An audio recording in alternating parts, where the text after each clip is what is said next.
చందమామ heroine Kajal Aggarwal second innings లోనూ దూసుకుపోతుంది. Senior హీరోలకు పర్ఫెక్ట్ చాయిస్ కావటంతో అవకాశాలు అమ్మని బాగానే వరిస్తున్నాయి. భాషతో సంబంధం లేకుండా వచ్చిన ఏ అవకాశాన్ని విడిచిపెట్టడం లేదు. కొత్త హీరోయిన్ లాగే అవకాశాలు అందిపుచ్చుకుంటుంది. మరోవైపు లేడీ ఓరియంటెడ్ హీరోయిన్ గా సత్తా చాటడానికి సీరియస్ ప్రయత్నాలు చేస్తోంది. ఇప్పటికే సత్యభామ అనే సినిమా చేసింది. కాజల్ కెరీర్ దేదీప్యమానంగా సాగుతోంది. తాజాగా ఓ ఇంటర్వ్యూలో ముగ్గురు స్టార్ డైరెక్టర్ల గురించి ఆసక్తికర విషయాలు పంచుకుంది. లక్ష్మీ కళ్యాణం సినిమాతో తనను తేజ పరిచయం చేశారు. ఆ తర్వాత నేనే రాజు, నేనే మంత్రి, సీత సినిమాలు చేశాను.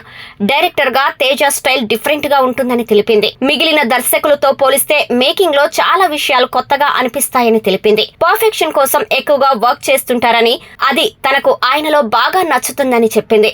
దర్శక ధీరుడు రాజమౌళితో మగధీర చేశానని, ఆయనది మరో ప్రత్యేకమైన శైలి అని, ఆయనతో పనిచేయటం కష్టంగాను అనిపించిందని చెప్పింది. స్టోరీ వల్లే అలా అనిపించిందని, అందుకే అందులో తన క్యారెక్టర్ ఎంతో గొప్పగా పండిందని తెలిపింది. సినిమా గొప్ప విజయం సాధించటంపై ఆనందంగా ఉందని స్పష్టం చేసింది. తాను ఈ స్థాయిలో ఉన్నానంటే కారణం అందుకు మగధీరానే అని తెలిపింది. కృష్ణవంశీతో పని చేసినప్పుడు అలాగే అనిపించేదని, ఆయన సినిమాల్లో పాత్రలు ఎంతో అందంగా కనిపిస్తాయని కితాబిచ్చింది. ఎమోషనల్ గాను గొప్పగా కనెక్ట్ చేస్తారని, అలాంటి దర్శకులతో కలిసి పనిచేసే అవకాశం రావటం గొప్ప వరంగా భావిస్తానని తెలిపింది.